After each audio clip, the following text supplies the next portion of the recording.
Quem nasce, nasce para crescer, quem cresce, cresce para frutificar e quem frutifica, frutifica para abençoar os outros. Agora é a hora e a vez do programa Paulo Cavalcante, que traz todos os finais de semana essa novidade de receber alguém que está fazendo a diferença, alguém que está construindo o estado de Rondônia, ajudando a construir o estado de Rondônia e mostrando também algumas coisas da vida, né? A vida, ela é uma única vez. A própria Bíblia diz que nós devemos viver bem, porque após ela vem o julgamento. E aí, você tem desfrutado sua vida? Eclesiastes capítulo 9 diz assim: tudo que te vier à mão, faz-o conforme as suas forças, porque do lado de lá não pertence a nós, pertence a Deus. Eu falo hoje com uma pessoa que veio de longe.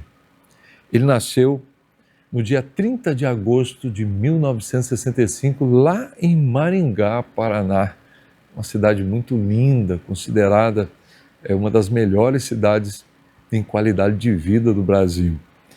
Ele é filho lá do seu Boanésio e da dona Rita Barroso. Ele chegou em Rondônia em 2006, chegou para receber uma herança, chegou para tomar posse de uma terra e depois se apaixonou aqui por essa terra. Eu falo hoje com Marcos Antônio Magalhães, o Marco Magalhães aqui da Rema TV. É um prazer receber você aqui no programa, Marcos. Seja bem-vindo. Ô Paulo, alegria minha, cara. Alegria minha de estar aqui. Recebi assim, com muita honra, cara, o seu convite. Por quê? Porque ser convidado para uma entrevista significa que você é um formador de opinião, significa que as pessoas querem saber o que você está fazendo, você está sendo diferencial na vida das pessoas, e para mim é uma honra. Quando você me chamou, eu falei, não, claro que eu vou, pode ficar tranquilo. A honra é toda minha, Marcos. Eu faço isso porque já tem tempo que eu queria marcar, a gente até tinha conversado antes. E não tinha dado como, né? Porque às vezes a gente está aqui na TV, Marcos, e a gente está tão envolvido com as entrevistas, ou com os programas, ou com a informação, e a gente existe, né? Existe uma história. E às vezes a pessoa está tão acostumada a ver a gente perguntar, que esquece que existe uma história atrás de nós. Eu quero saber hoje sobre a história do Marcos Magalhães. Marcos, você nasce lá em agosto de 1965, em Maringá. Eu não sei se você é o primeiro filho, segundo, terceiro, filho único. Conta um pouco a sua história, o que você lembra, as suas primeiras lembranças, memórias da sua infância. Como é que foi a sua infância? Como é que foi sua criação, sua vida com os irmãos? E qual foi o destino que você foi dando para a sua vida ao longo dos anos que você morou ali no sul do país, né, em Maringá e em tantos outros lugares por onde você passou? Eu sou o segundo filho desse casal, do seu Boanésio e da dona Rita. Teve meu irmão é mais velho que eu, 1 ano, e depois de mim teve a minha irmã, que é 2 anos mais nova que eu. A nossa vida era muito, muito boa. Meu pai era caminhoneiro, né? Não nos faltava praticamente nada, mas em 72 eles resolveram se separar, né? E meu pai saiu de casa. E aí nós fomos criados. Minha mãe foi trabalhar para sustentar a casa. Minha mãe tinha 2 trabalhos. Ela fazia faxina numa clínica e era copeira no hospital. Depois se formou, virou enfermeira-chefe, enfermeira padrão, cresceu muito. Ela virou gerente dessa clínica e virou enfermeira do hospital, enfermeira do berçário. Eu imagino que uma pessoa diferente, né? Porque ela viu a possibilidade, entrou como faxineira, olhou e falou, eu vou crescer. Né? Fez técnica de enfermagem no Senac e cresceu. Quando ela faleceu, ela era gerente dessa clínica e ela era chefe de enfermagem do berçário do Hospital São Marcos em Maringá. E veio morar com a gente meu avô, minha avó, e 4 tios, 2 casados e 2 solteiros. Nós fomos criados lá na Vila Morangueirinha, um bairro assim, um tanto quanto violento, um bairro assim, com muita droga e... Era mais periférico, né? Bem periférico. Hoje não é mais, né? Mas na época era longe do centro e tal. E apesar da gente ter uma vida assim muito, muito simples, minha avó tinha tudo dentro de casa. Ela plantava a própria horta, ela criava galinha, criava porco. E o paranaense é assim, ele gosta disso, Necessidade né? A gente não passava. Tem um ovinho, tem... Vixe! Tinha aquela época que chegava até um porco se engordando. Minha avó criava uns porcos no quintal. Olha só. Esse porco, ele ficava um ano, cara, sendo engordado. E depois, quando se matava, ele era uma festa, porque ia colocando aquelas latas de banha, sim, né? O vizinho que conservava, né? Era. O vizinho que ajudava, ela dava uma lata para cada vizinho, distribuía no bairro. Muitas e muitas vezes a gente falava, olha lá, os meninos da lavagem, que eu e meu irmão que buscava a lavagem, né? E nossa vida foi ali, a gente foi criado dentro da Igreja Católica, com todos os procedimentos da Igreja Católica, primeira comunhão, participei do Mojoca, Movimento de Jovens Cristão Adolescente, participei do AJUMA, Associação dos Jovens Unidos da Morangueirinha, que era da Igreja Católica. Até 84, nossa vida estava muito, muito boa e dentro de um padrão. E aí, minha mãe faleceu em 84. Eu tinha 17 para 18 anos. E ela foi alguma coisa? Porque ela morreu jovem, né? Ela morreu com 41. Meu Deus. Bispo, ela começou a sofrer convulsão um ano antes. Ela tinha alguma coisa no cérebro. Deve ter sido um tumor, um aneurisma, né? Um aneurisma, um tumor, alguma coisa. Apesar dela trabalhar dentro de um hospital, não percebeu. A gente não tinha recurso, né? Agora, recente, teve uma enfermeira instrumentista lá, antiga do hospital de base. Ela trabalhou, fez o plantão dela, saiu. Na madrugada ela voltou com uma dor terrível. Ali ela ficou... Tinha 4 neurismas na cabeça dela, já entrou em coma e aí já deu morte cerebral. A minha mãe começou um ano antes, em 83, ela começou a ter desmaios. Ela começou a desmaiar, ela começou a ter convulsão. E aí começou a tomar os Gardenal e Dantal da vida, mas com um ano exatamente, teve uma crise muito forte, ela ficou 12 dias na UTI e veio a óbito em 84.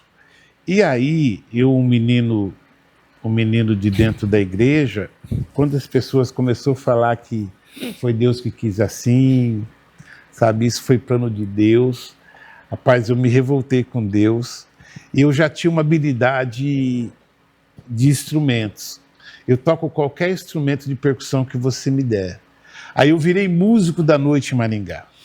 Eu toquei durante... Isso com quantos anos? Eu comecei com 17 anos. Eu virei músico mesmo. Eu tocava a troco de cachê, toquei em banda, tocava carnaval. Conheci a minha esposa, inclusive, em cima do palco. Ana, minha esposa, canta maravilhosamente bem. Só que esse virar músico, Bispo, eu tive experiências pesadas com drogas e bebida, mas muito, não foi pouco, não. Eu acho que eu tive uma 7 como alcoólica. Meu Deus. Nossa, eu bebia demais. Eu bebia muito. Eu bebia, assim, de desmaiar, sabe? De desmaiar. Tal. Era destilado mesmo? Destilado, cerveja. No velório da minha mãe, Bispo, eu não sei se eu ouvi alguém comentar, ou o diabo soprou isso no meu ouvido. Eu enterrei minha mãe e veio em mim um pensamento que me acompanhou durante muito tempo. O pensamento era, você vai morrer com a idade da sua mãe. 41 anos. Meu Deus. Aquilo entrou dentro de mim. Entendeu? E aí o que acontecia? Eu ia beber com você, por exemplo. Aí você falava assim para mim, Marcão, esse uísque aqui é muito forte. Se você tomar 2 garrafas, você morre. Eu tomava 4. Ó, essa cocaína aqui, você não pode cheirar mais que 3 carreiras. Eu cheirava 9. Você tá entendendo? Eu tive um Maverick, os caras falavam, ó, esse Maverick aí, um V8. Nossa, sério? Os caras falavam assim, ó, esse Maverick aí, velho, a velocidade dele, eu dava limites de velocidade nele. E todo mundo falava assim, por que você faz isso? Você é louco? Eu falava assim, eu vou morrer com 41 anos. Tudo que eu tenho que viver, eu tenho que viver agora. E eu vivi uma vida dissoluta em cima dessa mentira.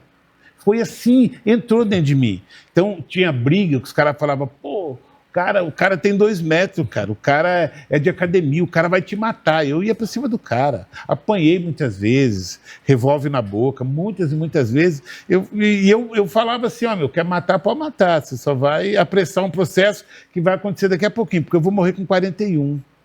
Entendeu? Eu vivi uma vida dissoluta, maluca, louca, porque eu tinha certeza plena que eu ia morrer. Aí um dia eu conheço a minha esposa tocando num local chamado Passarela do Samba. Isso em Maringá? Maringá, eu me apaixonei por ela. Amor à segunda vista, porque a primeira vez que eu vi ela estava de costa.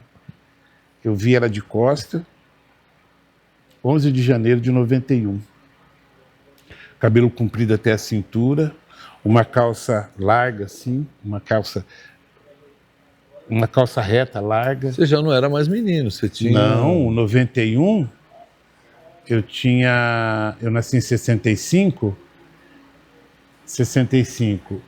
85, 75, 10, 85, 20, 90... 5, 30, você tinha uns 27 anos. 27, 28 anos de idade.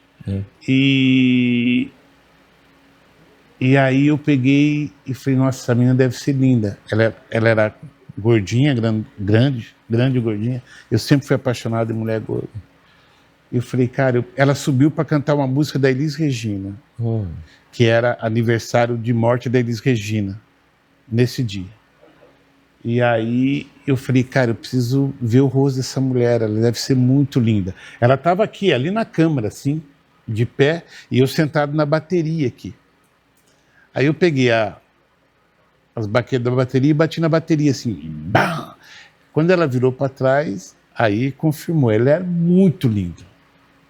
Muito linda, eu me apaixonei, eu fiquei maluco, eu falei, rapaz, eu preciso dar uns beijos nessa mulher, essa mulher é linda. No outro dia, ela convidou o cara do violão e eu para ir num programa para cantar a mesma música, fazer uma participação num programa. E aí fui, mas ela nem olhou para minha cara, ela nem me viu. 8 meses depois, nunca mais eu vi ela. 8 meses depois, eu fui tocar numa festa chamada Festa da Crise e era 3 horas da manhã. Ela passou em frente ao palco junto com a esposa do sonoplasta, do cara que cuidava do nosso som, com a Jorge, né? E aí eu olhei, eu falei, nossa, é a menina, cara. Aí eu falei, Jorge, que é a amiga que estava junto com ela, vem aqui atrás do palco. A Jorge viu e falou assim, cara, eu acho aquela mulher linda, cara. Ela falou, pô, é a Ana, é minha amiga. Eu falei, cara, dá um jeito aí que eu preciso dar uns beijos nela. Qualquer coisa assim nesse sentido, né? E aí lá tinha um Maringá, tem até hoje, um local, naquela época era pouquíssimo, hoje tem muito mais, um local chamado Quicão, que era um lanche muito gostoso. Aí ela falou assim, vamos fazer o seguinte, eu vou levar ela para o Quicão, que ela está comigo de carro, e você vai para o Quicão, que aí eu vou embora e você dá uma carona para ela. Combinado, beleza, aí fomos para o Quicão e tal. Não lembro o que eu comi, eu sei que a gente ficou conversando e eu comecei a falar com ela, pô, você não lembra de mim? Eu estava tocando lá, nossa, você é o cara que foi comigo na televisão, essas conversas todas e tal. E aí eu falei para ela, cara, eu quero ficar com você, né? Ela falou assim, vamos ficar amanhã. Eu falei, mas amanhã eu vou tocar em Mandaguaçu. Mandaguaçu era tipo assim, Maringá, Porto Velho, Mandaguaçu, Candeias. Eu vou tocar lá até umas 5 horas da manhã. Ela falou assim, eu te espero na casa da Jorge, dessa nossa amiga em comum, né? Aí, bispo, ela 6 horas da manhã eu cheguei na casa da Jorge. Caramba. Tinha tocado a noite inteira. Aí a gente tinha um quarto lá, a gente foi pro quarto, aconteceu o que tinha que acontecer, nós mantivemos uma relação sexual e eu levantei, abri uma janela, acendi um cigarro que eu fumava e eu fiquei olhando para a janela, o dia amanhecendo, eu fumando, com a janela aberta, e eu fumando, olhando assim os pássaros e tal, né? E eu senti um peso na nuca, no ombro, assim, um peso assim. Aí eu olhei para trás, a Ana estava parada, vibrada, com os olhos esbugalados, olhando para mim assim, nem piscava, ela estava deitada na cama, né? A gente tinha acabado de manter a relação e eu subi, eu fiquei de pé e fui fumar. Aí eu olhei para ela e falei, o que foi? Ela falou assim, você vai ser meu marido. Eu falei, marido? Falou, nós vamos ter filho. Eu falei, você tá louca? Marido? Que isso? Eu não quero casar não, pô. Por quê? Porque na minha cabeça eu ia morrer com 41. Sim. Aí ela falou, não, eu tô vendo isso vai acontecer, nós vamos casar, nós vamos ser marido e mulher, nós vamos ter filho. Eu falei, pô, menina, eu que cheiro cocaína, você que é louca? Você tá maluca, não quero isso, casamento, não sei o quê, não sei o quê. Cara, e ela... Cara, isso foi assim. Eu tinha outros relacionamentos, mas quando a gente se via, a gente ficava junto. E ela olhava para mim e falava, ó, você pode tirar sua onda aí, que daqui a pouco nós vamos casar. Você é o homem da minha vida, eu sou a mulher da sua vida, nós vamos ter filho. Eu tenho certeza disso, entendeu? E foi, cara, até em 95, quando ela engravida. Cara, foram 4 anos você 4 saindo. anos. Eu cheguei a morar com outras pessoas. Com outra mulher eu cheguei a morar. E ela falava, ó, você só tá treinando porque nós vamos se casar. E eu falava, pô, isso é louca, cara. E aí, à noite em Maringá, eu chegava nos locais, os garçons falavam, Marcão, a Ana passou aí, cara, ela tá atrás de você aí. Você entendeu? Os caras que guardavam carro, Marcão, ó, a Ana tá te procurando aí na cidade. Era um negócio assim inacreditável. E o pai dela achava que eu vivia atrás dela. E era justamente o contrário. Você tá entendendo? O pai dela queria me bater, o pai dela queria me matar. Ele é filho de espanhol, a mãe dela é filha de italiano. Povo racista. Eu era negrão para eles. Entendeu? E aí, em 95, a Ana engravida. Aí ela fala, ó, se você quiser ver o bebê, você vai ter que falar com meu pai. Aí eu falei, eu vou. Engravidou, mas e aí ela teve a gestação sozinha? Até 5 meses ela ficou sozinha. Sei. Com 5 meses, eu estava morando em Santos, eu vim em Maringá. Você morou em Santos? Morei. Eu morei 4 anos em Santos, eu amo Santos, cara. Morei de 93 a 95, que canal eu morei em você Santos. morava ali? Canal 3, na Washington Canal Luiz. 3. Na Washington Luiz. Eu amava. Paralela Ana Costa. Paralela Ana Costa. Paralela Ana Costa. O canal passava na porta da minha casa. Ana Quando chovia, Costa, nossa, era o meu parceiro. Ana Costa ia lá na... Gostava muito de comer no Caiçara. Nossa. Comeu no Caiçara já? Muitas vezes. Nossa.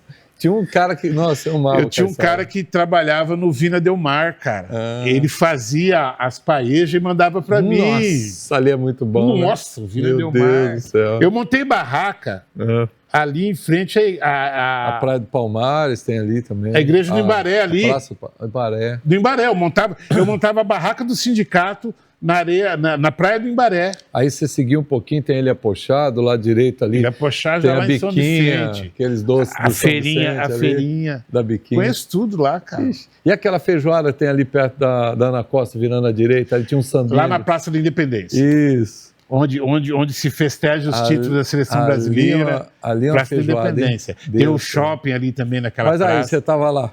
Aí ela falou assim, eu vim, meu irmão me ligou e falou assim, cara, a Ana tá grávida. Eu falei, cara, a Ana já ficou grávida umas 5 vezes, eu nunca vi barriga.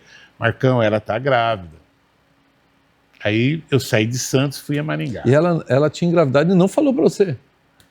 Falava, mas eu não acreditava. Ah, sim. Ela não mostrava? Não. Naquele tempo não tinha celular, né? Sei. Aí eu vim a Maringá e cheguei em Maringá e falei, ó, se você quiser conhecer a menina, ver a menina, você vai ter que falar com meu pai. Aí eu fui falar com o pai dela. Aí o pai dela criou uma situação... Peraí, ela estava de 5 meses ou já tinha nascido? Não, ela estava de 5 meses. 5 meses, tá. Mas já sabia que ia ser menina? Não. Não. Estava em dúvida. Ela estudava em Londrina, na UEL, nessa época. Sei. Ela estava estudando em Londrina, na UEL. Sim. Aí ele criou uma situação para me falar, não quero, e ele falar, sai fora, eu crio sozinho, você pode sumir, né? Aí ele pegou, eu falei assim, ó, vou dar um nome, vou dar uma pensão. Aí ele falou, isso para mim não resolve. Eu falei, por quê? Ele falou, eu não vou acordar de noite para cuidar de filho dos outros. Eu não vou acordar de noite para cuidar de desejos de mulher. Aí eu falei, o que você está querendo dizer? Ele falou, não, eu quero que você vai morar com ela. Porque nem eu queria morar com ela. Entendeu?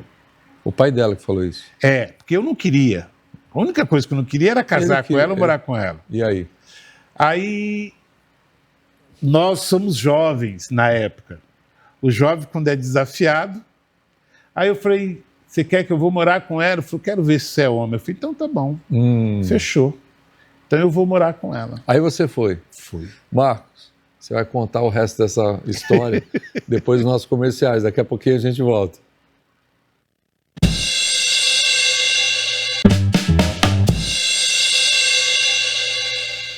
Comece hoje seu negócio de sucesso sem investimento, sem aluguel, sem chefe e tenha sua liberdade financeira. Só a Donatella te oferece a oportunidade de virar a chave da sua vida. Faça como mais de 370 mulheres que já conquistaram a sua tão sonhada independência financeira. Seja uma representante oficial da marca e tenha 40% de lucratividade. Quer saber mais? Entre em contato conosco. Donatella, semi-joia de luxo ao seu alcance. Help Multas, uma empresa especializada em direito de trânsito. Para você que levou uma multa por embriaguez ao volante ou direção perigosa, a Help Multas estará pronta para lhe ajudar. Aqui na Help Multas contamos com os melhores especialistas formados em direito de trânsito. Se você, motorista, recebeu uma notificação de multa de trânsito e não sabe a quem recorrer, a Help Multas agora está em Porto Velho para defender o seu direito de dirigir.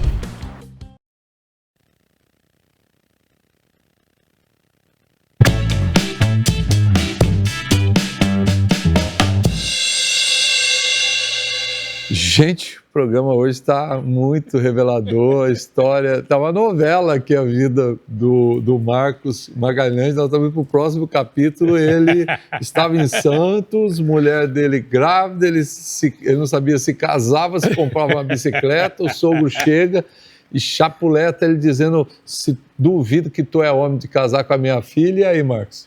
Nós fomos morar em Londrina. Você resolveu casar. Isso foi em novembro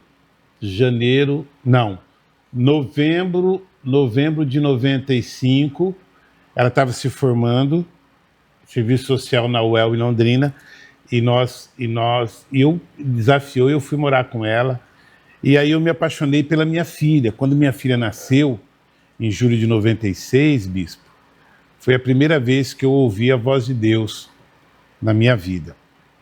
Eu lembro que eu estava no corredor do hospital, no Hospital Maternidade Santa Rita, lá em Maringá, e abriu a porta do centro cirúrgico e a enfermeira veio com um lençol enrolado, um lençol verde, e chegou perto de mim, olhou para mim e falou assim, você é o pai da Marcela? Que aí a minha filha, a gente já sabia que era menina, né? E já tinha um nome. Eu falei, sou. Falou, quer ver ela? Eu falei, quero. Aí a mulher abriu o lençol e eu vi o rostinho da minha filha. Meu Deus do céu. Olhinho de jabuticaba, Deve toda ser cabeludinha. É uma experiência assim... Não, ímpar. E aí quando eu vi ela, eu me apaixonei. E aí foi a primeira vez que eu ouvi a voz de Deus falando comigo.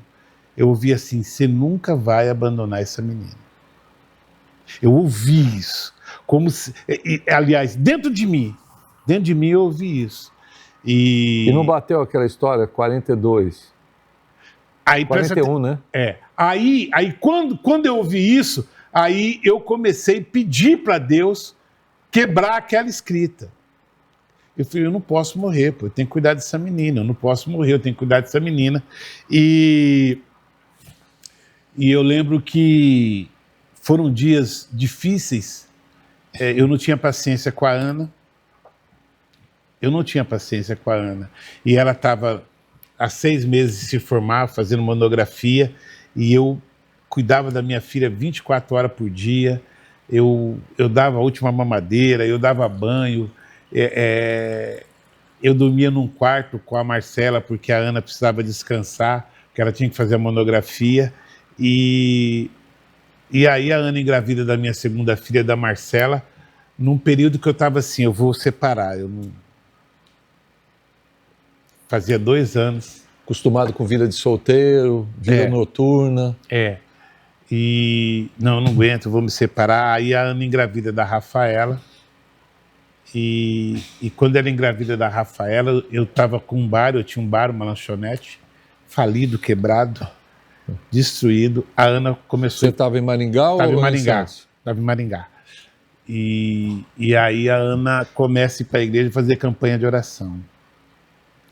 Aí ela vai numa igreja, a comunidade evangélica de Maringá, e uma pastora, a pastora Senita, já está na glória, com 80 e poucos anos de idade, olhou para ela e falou assim: enxuga suas lágrimas, que tudo que você está passando é que chegou o tempo do seu marido.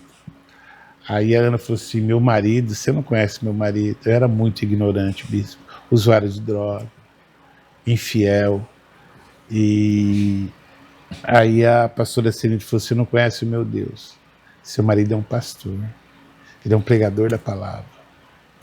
E aí ela falou assim: eu não acredito. Falou: vai por mim. Quando a Ana chegou em casa e falou isso, eu só não bati na Ana porque a Ana estava grávida.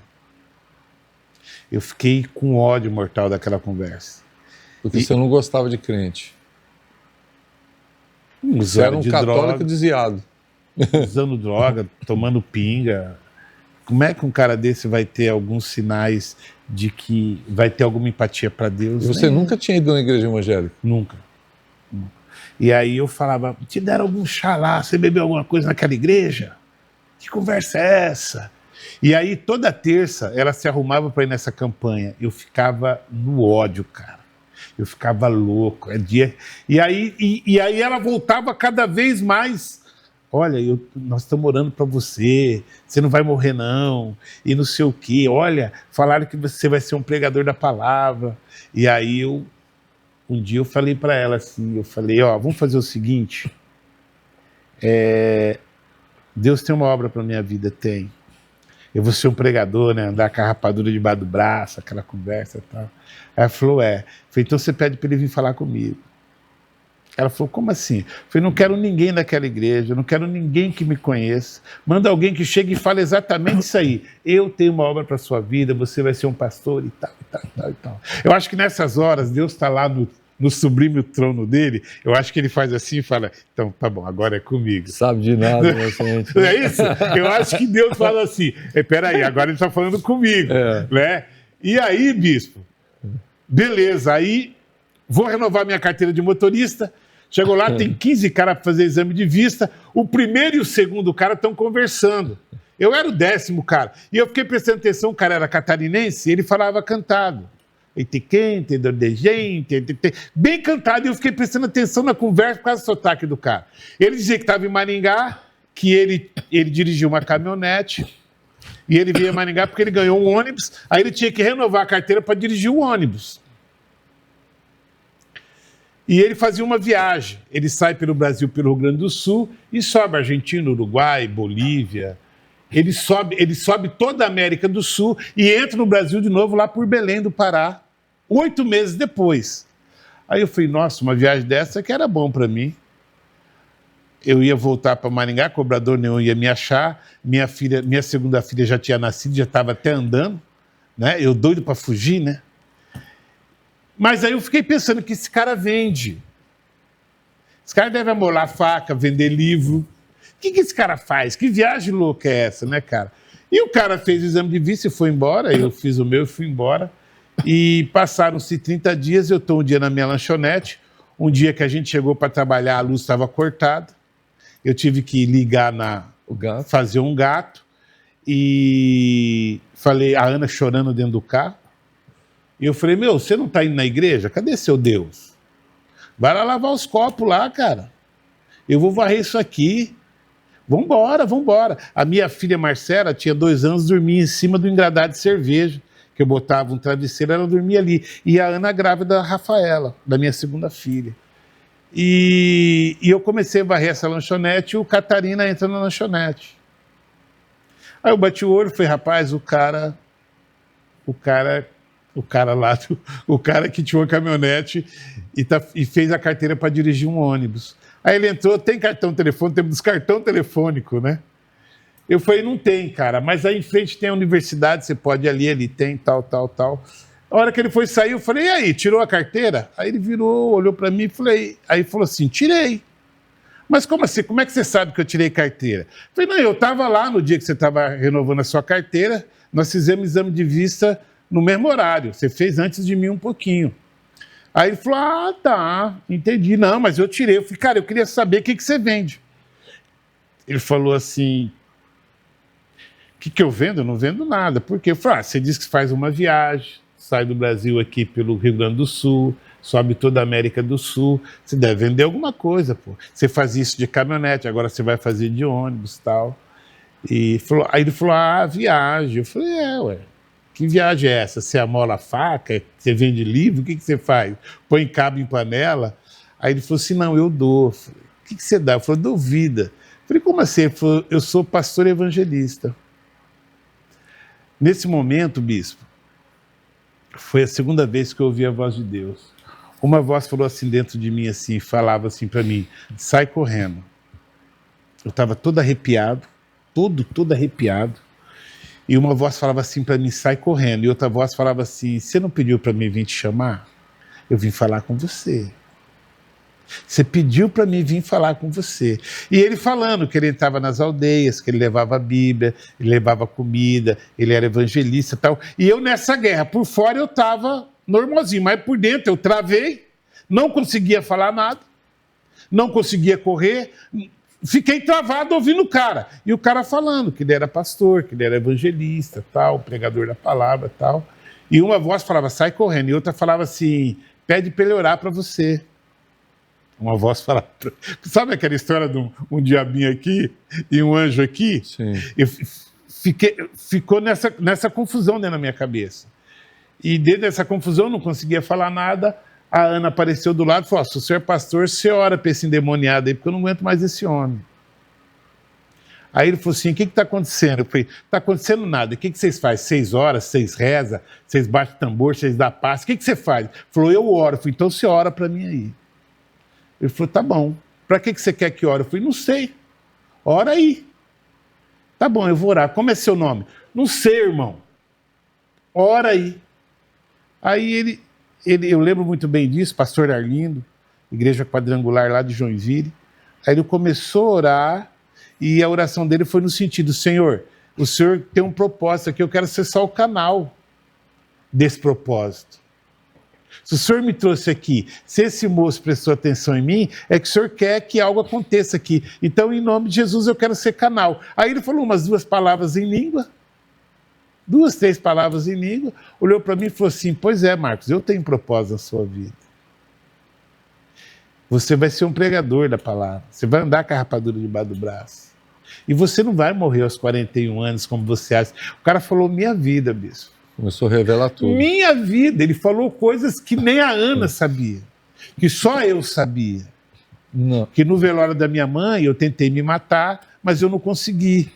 Eu fui para uma avenida lá em Maringá, uma BR, e tentei me jogar na frente dos carros, e era como se tivesse uma mão me empurrando o peito.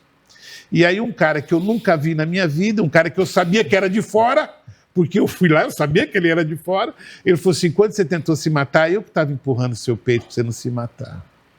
E eu vou te transformar, você é meu filho. Cara... Aí você desabou. Desabei. Aquela fuga parou. Acabou. Minha vida, a minha primeira grande oração que eu fiz para Deus, aí isso aconteceu numa segunda-feira, numa terça-feira. Ele era missionário da Cruzada Nacional da Igreja Quadrangular, né? Cara, eu não sei. Eu sei que ele rodava a América do Sul. Agora ele não roda mais porque a esposa dele está muito doente. Eu sei que isso aconteceu numa terça-feira, 6 horas da tarde. Eu aceitei Jesus numa quadrangular, numa quarta-feira, num culto de 100 horas, 2 horas da tarde. Ele falou, não quero que você aceite Jesus aqui. Quero que você vá lá na igreja. Isso é muito precioso para Deus. Aí eu aceitei Jesus lá. E a primeira oração que eu fiz, eu falei, Senhor, eu quero tudo isso aí. Só que eu preciso amar essa mulher aí. Porque eu não amo a minha esposa. E Deus colocou em mim um amor que minha vida hoje é a minha esposa. A minha esposa está vindo antes que meus filhos na minha vida. Tem que ser assim, né? Tem que ser assim. Os filhos, eles vão embora. Eu amo a minha esposa. Eu tenho uma paixão pela minha esposa inacreditável. Eu sinto vontade de ir para casa. Eu não chego em casa sem um presente para minha esposa fazem 33 anos. Eu estou indo para casa e falo, Senhor, o que a minha esposa quer que eu possa comprar para agradar ela? Às vezes é um bombom, bispo. Às vezes é um chiclete, um pacotinho de pipoca. Mas eu tenho que levar, cara. Sabe? Eu sou apaixonado da minha esposa. Fantástico isso. Sabe? E eu não gostava dela. Isso aí foi Deus. Sabe? E hoje eu posso dizer, se eu tiver que ser grato a algum ser humano na face da terra, é a Ana. Se eu tiver que ser grato a um ser humano, se eu tiver que agradecer, é a Ana. Não é meu pai, não é minha mãe, então, não é meus irmãos. Amor é uma decisão, né? Você decide amar. Eu pedi para Deus, eu quero amar essa mulher aí. Eu quero honrar essa mulher. E se a gente pegar você como evangelista, se você pegar Coríntios 13... Sim. Principalmente eu gosto muito da linguagem transformadora. Eu amo essa linguagem, ela é muito... Salta na Bíblia. Né? Eu amo ela. E você pegar Coríntios 13, caramba, difícil as pessoas pregarem sobre amor hoje, porque Coríntios 13 amor é uma entrega, é uma decisão, né? Você espera sempre o melhor, você não suspeita mal, você não exige que se faça o que você quer. Você renuncia. É renúncia. Renuncia. Não fica feliz quando a pessoa se dá mal, mesmo que ela mereça se dar mal. Bispo, você não exige que essa pessoa mude. Bispo, você apenas ama. Bispo, se eu te amar, eu não vou ver seu defeito, irmão. Eu não vou te julgar, eu não vou te roubar, cara. Eu vou te amar, cara. Você já percebeu aquele versículo que pregam muito para tirar a oferta? Dê e dar-se-vos-á, boa medida, recalcada, sacudida e transbordante. Não tem nada a ver com oferta, né? Não. Se você for ver, não. Lá atrás não julgueis e não sereis julgados, não condeneis e não sereis condenados, perdoai e sereis perdoados, dai e dar-se-vos-á, boa medida, recalcada, sacudida e transbordante, porque com a medida com que você mede, você será medido. Imputaram em nós uma troca. O que nós temos para trocar com Deus, bispo? O que nós fizemos para Jesus morrer por nós? Nada que nós vamos fazer. Então o que é isso? É amor, irmão. É amor. Sabe? Então como é que... Vamos lá. Como é que eu vejo... Preste bem atenção que eu vou te falar. Como é que eu vejo, na minha opinião, uma vida ministerial, uma vida de um pastor, resume em 2 versículos. Primeiro, João 19. Pedro, tu me amas? Amo. Apacenta minhas ovelhas. Meu, vai cuidar de gente, cara. Isso que tu faz lá na sua chácara. Porque quando você leva para lá, você não quer saber se o cara cheirou crack ou cocaína. Você não quer saber se o cara matou ou estupou. Você tá amando, irmão. Você tá dando banho. Você tá dando comida. Você tá entendendo? E há outro versículo que está lá no livro de Tiago, não sei se é 1:3 ou 3:1, não lembro bem, que diz o seguinte: a verdadeira, santa, pura e imaculada religião aceita por Deus é o quê? Cuidar de órfãos e viúvas nas suas necessidades e não se corromper com as coisas do mundo. Meu, amar é um negócio, cara. Sim. Você vê Jesus, ele começa a dizer, isso aí esses dias me intrigou, que está assim o texto, você vai acompanhando o texto, vai dizendo assim, olha, se vocês me amarem, vocês seguirão os meus mandamentos. E se vocês seguirem meus mandamentos, tudo que vocês pedirem vos será dado. E se vocês me amarem, vocês vão seguir os meus mandamentos, assim como eu sigo o mandamento do meu pai e obedeço e tal. Aí você vai falar, que mandamento é esse? Vai aprofundando, vai aprofundando. Ele vai falando. Daqui a pouco ele diz, e esse é o meu mandamento, que vós ameis uns aos outros, como eu os amei. Todas as promessas da Bíblia está baseada no circunstancial de amar. Tudo posso naquele que me fortalece, se eu amar. Sim. Se eu não amar, eu não posso. Não. Você está entendendo? Vou deixar na terra pessoas que farão sinais maiores do que eu fiz, se eu amar. Sim. Se eu não amar, bispo, não. Eu preciso amar. Você está entendendo? Sim. E falta muito hoje. Meu isso. Deus. O se, né? Eu te amo, se. O se, ele destrói tudo. Se você tiver em dificuldade, bispo, e você me pedir uma cesta básica, eu vou te dar. Se você me pedir a segunda vez, muito provavelmente eu vou te dar. A terceira, não, está em pecado, o que está acontecendo? Você está entendendo? E se você não vir para a minha religião, para o meu sistema, para a minha igreja, eu não te dou mais. Isso não é amor. Consegue entender? Pô, já dei 3 Isso é cestas. suposição. Já dei 3 cestas pro Você bispo, está pô. impondo, né, algo. Você está exigindo troca. É. Você está entendendo? E o amor é... a maior frase de amor para mim é renúncia. Eu abro mão da minha vontade, irmão. Eu lavo louça em casa. Eu lavo banheiro, eu lavo roupa. Eu gosto? Não, eu não gosto. Só que a minha mulher gosta menos que eu. Então, por amor a ela, eu faço. Sim, ajuda, né? Por amor... Não é ajuda, é minha casa. Ajuda se eu estivesse na sua casa, Sim. na casa da minha sogra. Sim. Porque determinaram É que parceria. certas coisas que o homem não pode fazer. É Onde tá parceria, escrito é parceria. isso? Parceria. Aí você vê essa questão do amor. Jesus foi abandonado por Pedro Sim. no momento que mais precisava. Jesus já tinha avisado, Pedro, essa noite antes que o galo cante 3 vezes tu vai me negar. Pedro, não, imagina e tal. E Pedro nega. Interessante que depois que Jesus ressuscita, ele vai pessoalmente, ele marca o encontro lá, né? Sim. No lago de Genezaré. Ele lá na Galiléia, ele encontra com eles. Quando Pedro percebe, né? Não é nem Pedro que percebe, é João, porque Pedro estava sem roupa, meio desorientado. Estava lá no meio do rio. Aí João fala, é Jesus que está lá pedindo peixe, cara. Ele sai arrastando as redes, porque Jesus já tinha abençoado, eles tinham achado peixe. Quando chega tem peixe, tem pão. Peixe já está assado, já Jesus está tudo olha pronto. para ele e diz, traz um pouquinho daqueles lá que você pegou. Olha que humildade, né? É. Senta, come, tem um momento super especial. E no meio, imagina as conversas que houve. Não, eu né? primeiro Porque é muito imagino... resumido, né? Eu primeiro imagino que Pedro está todo cabreiro. Mas aí, Porque ele acha que ele vai ser cobrado. sim, mas aí a comida vai... Não, né? Eu que- imagino banquete- João, eles com medo, mas ao mesmo tempo, como é que é o céu, né? Como é que é esse Tomé, negócio de ir pro inferno? É nessa passagem que Jesus fala para Tomé, enfia a mão aqui. Aí, na sequência, que eles estavam na praia, Jesus vira para Pedro, que eles já estavam mais relaxados. Aí a conversa, Pedro muda daí, cara. Você me ama. Aí muda a vida Jesus de não Pedro. chama a atenção Não, dele. não. Ele só pergunta, você ainda me ama? Pedro, você me ama? Amo, Jesus. Vai apacentar, irmão. Vai Então, cuidar das ovelhas. volta da onde você deixou. Pronto. Né? Amor, Interessante cara. que Jesus não chegou para Pedro e disse assim, olha, mas como você cometeu um erro, você deve passar por uma certa disciplina, e não sei o que e tal. Veja bem, eu não sou contra isso. Mas Jesus não fez isso. Não. Ele falou, volta. Eu também não sou contra a igreja, mas ele podia Pra falar para onde Pedro, falar é? assim, Pedro, vai montar uma igreja? Não. Ele podia falar, né? Aliás, você vê Jesus dizendo, ide por todo mundo, pregar o Pregar o evangelho a toda evangelho, criatura, toda quem criatura. crê e for batizado será salvo, quem não crê Ide será por condenado. todo mundo.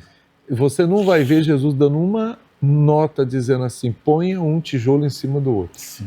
Não tem. Ele diz o seguinte, não habitareis em templo erguido por mãos humanas. Essa é a grande realidade. Amor. Amor é um negócio. Você tem 1 minuto só que estourou o meu tempo todo. A gente queria ter mais tempo. O nosso programa hoje começou um pouquinho mais atrasado. Mas eu queria que você, olhando para aquela câmera, final de ano, você Amém. desse a sua mensagem. E foi um prazer receber você aqui, Marcos. O bispo, eu queria aproveitar esse minuto meu, tentar ser breve, Falar para comunicador CBEV é a mesma coisa que pedir para ele cortar o pescoço. Primeiro eu queria te pedir perdão para você, porque muitas vezes no início da nossa caminhada eu te olhei diferente. Muitas e muitas vezes. Não sei se por meninice, pô, esse cara vem aqui, quer montar um programa, eu quero te pedir perdão, eu quero aproveitar isso aqui e te pedir perdão. E dizer para você que eu chorei quando eu fiquei sabendo da sua separação. Eu chorei. Tanto que eu te liguei, você sabe disso, eu te liguei. E dizer para você, cara, que eu gosto muito de você. Gosto muito de você, cara.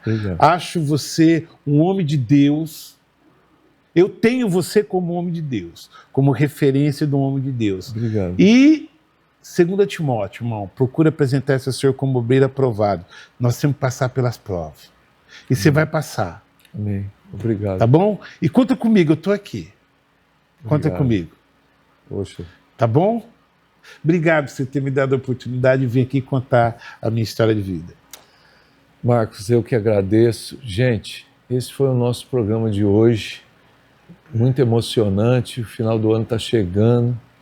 E os nossos amigos estão aí trazendo vida, esperança. Marcos, você precisa voltar, porque toda vez essa que história me é longa. Toda vez que me Deus convidar. te abençoe e te guarde, que Ele faça resplandecer o rosto dele sobre você, que Ele te dê a paz. Boa semana, gente!